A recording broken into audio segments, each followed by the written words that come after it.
Everyone, a warm welcome to all of you to my YouTube channel, The Glimmer of Hope. I am Satyam before you, and today once again I am with you to have a profound discussion, have a depth discussion on the Hindu editorial section. But before I start the discussion, I would like to request you all, please like and subscribe this channel if you are new to this one. And now, without any further delay, without wasting your time, I'm gonna start the discussion. And for the discussion, it's very imperative, it's very important to know about the title of this very editorial, because from the title I will try my best, and we will try my best to extract the gist, the very sense of this very article. So without any delay, we are moving towards the title, and the title is what? The Job and the Man on ऋषि शौनक. ऋषि शौनक की जो जिम्मेदारी है, ऋषि शौनक को जो accountability, जो responsibility दिया गया है एक पीएम के तौर पे, उसी के कॉन्टेक्स्ट में इस आर्टिकल को लिखा गया है. और ये जो जिम्मेदारी है कहीं ना कहीं एक बहुत बड़ी जिम्मेदारी उनके कंधों पे दिया गया है. सो इसी के कॉन्टेक्स्ट में इस आर्टिकल को पढ़ना है. आइए हम लोग पैराग्राफ टाइटल की ओर मूव करते हैं. और पैराग्राफ टाइटल में लिखा गया है कि Rishi Sunak should not repeat the mistakes. जो गलतियां उनके पहले वाले पीएम जो है किए हैं, उनके जो पूर्ववर्ती प्राइम मिनिस्टर्स रहे, वो गलतियां को इनको दोहराना नहीं चाहिए. Of his predecessors in trying to please the party, अपने पार्टी को प्लीज करने में, अपने पार्टी को खुश करने में, ऐसा नहीं है कि जो पहले प्राइम मिनिस्टर रहे वो गलतियों को दोहराया जाए, उन्हीं के गलतियों को दोहराया जाए. So Rishi Sunak should not repeat the mistakes of his predecessors only to please his party. This is you can say a warning for Rishi Sunak. एक ऋषि शौनक के लिए एक वार्निंग है, एक चेतावनी है. So we are moving towards the paragraph. हम लोग एक एक पैराग्राफ करके देखेंगे. At a time when ethno-nationalist and majoritarian far-right parties are on the ascent in many democracies, बहुत सारे डेमोक्रेसीज में, जहां एक ऐसे समय में जहां जातीय राष्ट्रवाद और मेजोरिटेरियन मीन्स बहुसंख्यक के बाद जो है वो चढ़ाव पर है, मीन्स उनकी बाहुल्यता है, वो प्रचुर मात्रा में उपलब्ध हैं ऐसे लोग अक्रॉस द वर्ल्ड में. द राइज ऑफ ऋषि शौनक, उसी समय ऋषि शौनक का उदय होना, इनका पीएम के तौर पे चयनित होना. A man of colour and practising Hindu, जो हिंदू को प्रैक्टिस करते हैं, हिंदू को मानते हैं, उनका उदय होना. To the premiership means as a prime minister. कहां पे? तो ऑफ द प्रीडोमिनेंटली व्हाइट, जहां पे प्रीडोमिनेंटली, जहां पे डोमिनेंस है व्हाइट्स लोगों का, श्वेत लोगों का, क्रिश्चियन का, यूके में has a great symbolic value. इसका कहीं ना कहीं एक बहुत बड़ा, एक बहुत महान प्रतीकात्मक क्या है, इसका महानता है. सो एक ऐसे समय में जहां पे जातीय राष्ट्रवाद की बाहुल्यता हो, जहां पे मेजोरिटेरियन की डोमिनेंस हो, फिर जहां पे कलर मीन्स अश्वेत लोगों का कुछ नहीं चलने वाला है, श्वेत लोगों का जहां पे डोमिनेंस हो, तो वैसे जगह पे, वैसे इकोसिस्टम में, वैसे इन्वायरमेंट में ऋषि शौनक का उदय होना एज ए प्राइम मिनिस्टर एक कहीं ना कहीं एक दिखाता है कि जो देश है वो क्राइसिस से उभरने के लिए नेशनलिज्म को, या फिर हम लोग कह सकते हैं जो रिलीजियस बैरियर्स होता है उसको पार कर सकता है, उस हिंड्रेंसेस से आगे निकल सकता है. इसका एक कहीं ना कहीं प्रतीकात्मक महत्व है. So while his elections and as Britain's first non-whites prime minister points to the readiness of conservative MPs to look beyond the racial and religious barriers for a solution to the crisis both party and country are in, his victory was particularly welcomed by sections in India who see some historical fulfillment in a man of Indian origin ruling over India's former colonial rulers. उनका जो elections है, while his elections as British first non-white, British के पहली जो non whites prime minister के तौर पे, ये पॉइंट करता है किस चीज को? तो रेडीनेस को, तत्परता को. और किनका तत्परता? तो कंजर्वेटिव एमपीज का, जो कंजर्वेटिव पार्टीज के जो एमपीज हैं उनकी तत्परता को पॉइंट आउट करता है. और किस चीज को?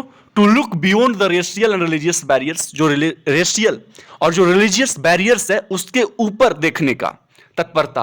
और किस लिए ऐसा किया जा रहा है? तो सॉल्यूशन के लिए. उनको सॉल्यूशन चाहिए, वो सुलह करना चाहते हैं जो क्राइसिस उनके साथ आया है. क्राइसिस किनके साथ है? तो दोनों पार्टी के साथ भी है और कंट्री के साथ भी है. जिस क्राइसिस से कंट्री जूझ रही है उस क्राइसिस का सॉल्यूशन चाहिए.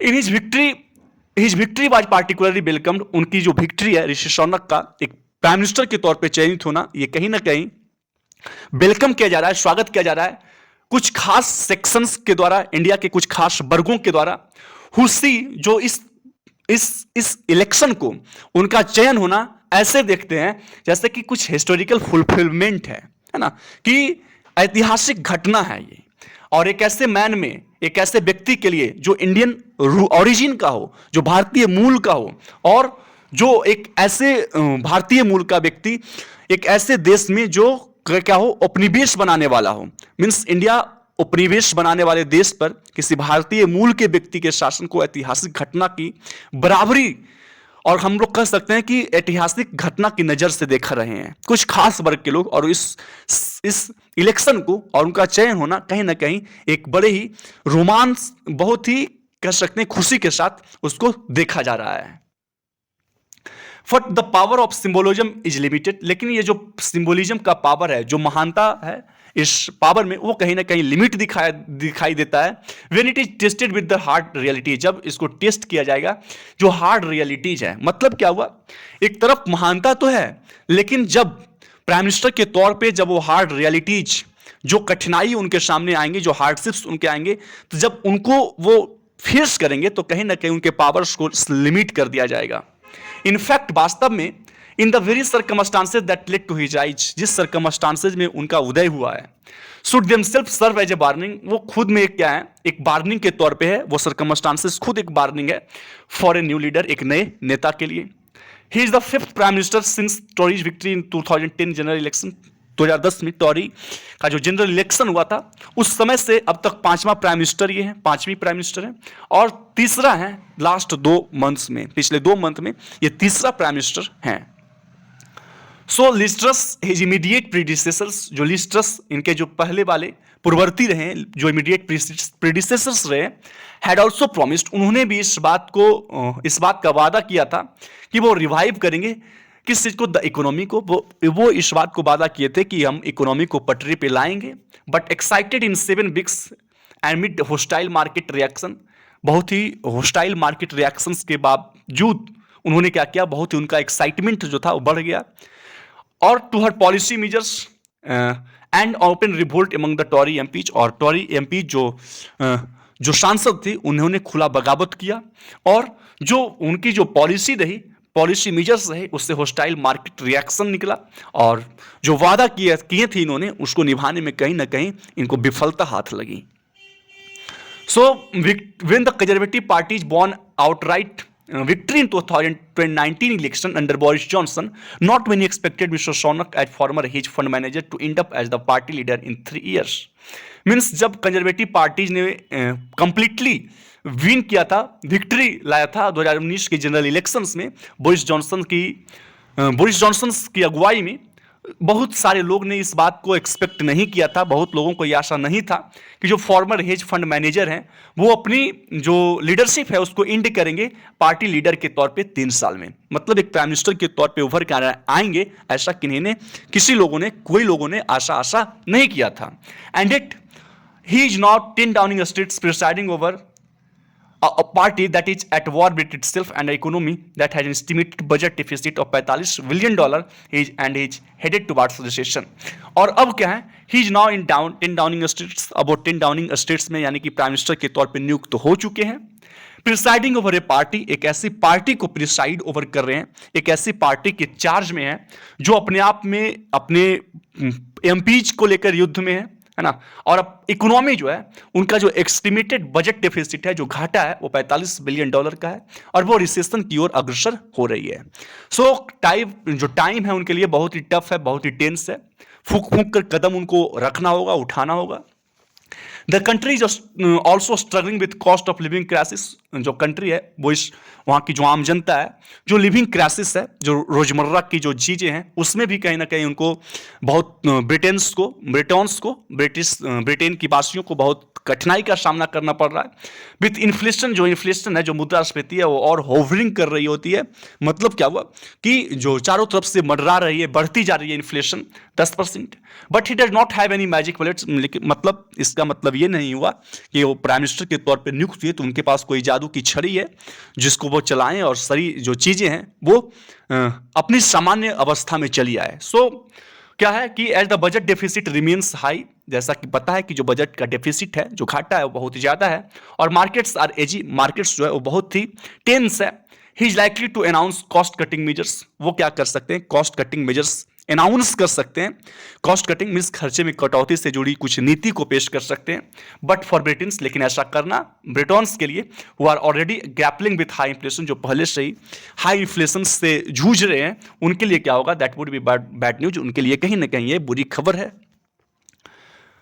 And as Russia Ukraine war is not expected to बिन डाउन एनी टाइम सून, और रशिया यूक्रेन का जो वार चल रहा होता है, इसका कोई आशा नहीं कि वो कब समाप्त होगा, वो समाप्त होने वाला है। The energy crisis and inflationary pressure, जो एनर्जी का जो क्राइसिस है और जो इन्फ्लेशनरी प्रेशर है, विल स्टे, वो अभी स्थिर रहेगा, वो अभी जारी रहेगा। So mister Sunak will have to walk a fine line between keeping the markets in good faith and providing relief to the public rattled by high inflation। इसलिए मिस्टर सोनक को जरूरत है कि वो बहुत ही केयरफुल रहें और दोनों चीज़ों पे ध्यान दें। पहली क्या है कि मार्केट्स को वो गुड फेथ में रखें, और दूसरी चीज़ जो है, जो पब्लिक जो रैटल्ड है, जो बैंग्ड है इन्फ्लेशन से, उनको भी रिलीफ दें, उनको भी राहत की सांस दें। While also opening larger reforms to bring back, और उनको बहुत सारे रिफॉर्म्स के दरवाजे खोलने होंगे ताकि ब्रिंग बैक कर सके ग्रोथ को, डेवलपमेंट को फिर से पटरी पे लाया जा सके। अ टॉल टास्क, एक बहुत ही कठिन टास्क है उनके सामने, एक डिफिकल्ट टास्क है कैरी आउट करने के लिए। But mister Shaunak could at least have begun it on a clean slate, लेकिन मिस्टर सोनक जो है उनको एक नए सिरे से, एक नए तरीके से स्टार्ट करना चाहिए, करना होगा। By reappointing Suella Braverman, an immigration hardliner and an apologist of the empire who was fired by mistress after weeks into her job as home secretary, Mr. Sunak is sending mixed signals। उन्होंने क्या किया, जो Suella Braverman है उनको फिर से क्या करते हैं, रीअपॉइंट करते हैं। और सुएला ब्रेवरमैन की बात अगर बताया जाए तो ये इमिग्रेशन हार्ड लाइनर है, मीन्स प्रवासियों के मुद्दे पे इन्होंने बहुत बार कड़े तेवर अपनाए हैं, और इन्होंने एक एपोलॉजिस्ट है, मतलब समर्थक रहे हैं।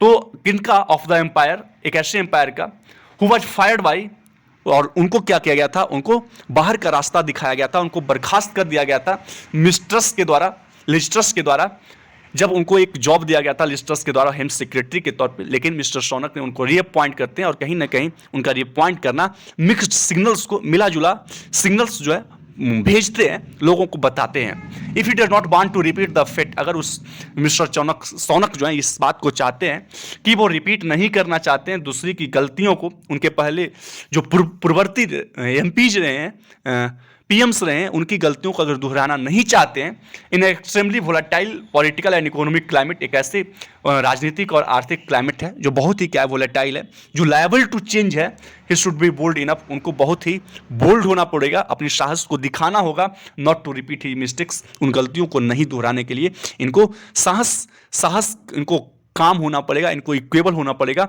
और साथ ही साथ इनको साहसी होना पड़ेगा, ताकि पहले जो पीएम्स रहे, जो उन्होंने गलतियों को किया, उन गलतियों को नहीं दोहराना है, उन गलतियों से सीखना है, और ब्रिटेन्स को एक अच्छे देश बनाने के लिए, एक डेवलप्ड देश बनाने के लिए बहुत सारे रिफॉर्म्स के दरवाजे को खोलना होगा, ताकि डेवलपमेंट अपने पटरी पे आए, इकोनॉमिक क्राइसिस जो है उससे उभारा जा सके, और जो ब्रिटॉन्स हैं, जो ब्रिटेन के वासी हैं, जो रैटल्ड हैं, जो बैंग्ड हैं हाई इन्फ्लेशन से, उन जो डे टू डे जो नीड्स है उसको भी फुलफिल करने में जो परेशानियां वो सामना कर रहे हैं उससे बचाया जा सके। So Rishi Sunak should will have to be very bold, and he will have to be bold enough। So this is the end of this very article, and I reckon that आपको समझ में आया होगा ये आर्टिकल। एंड फिर once again I would like to request you all, please like and subscribe this channel if you are new to this one। and now we are going to quit this article, the discussion। so हम लोग फिर कल मिलते हैं, तब तक के लिए धन्यवाद, take care, have a nice day, thank you.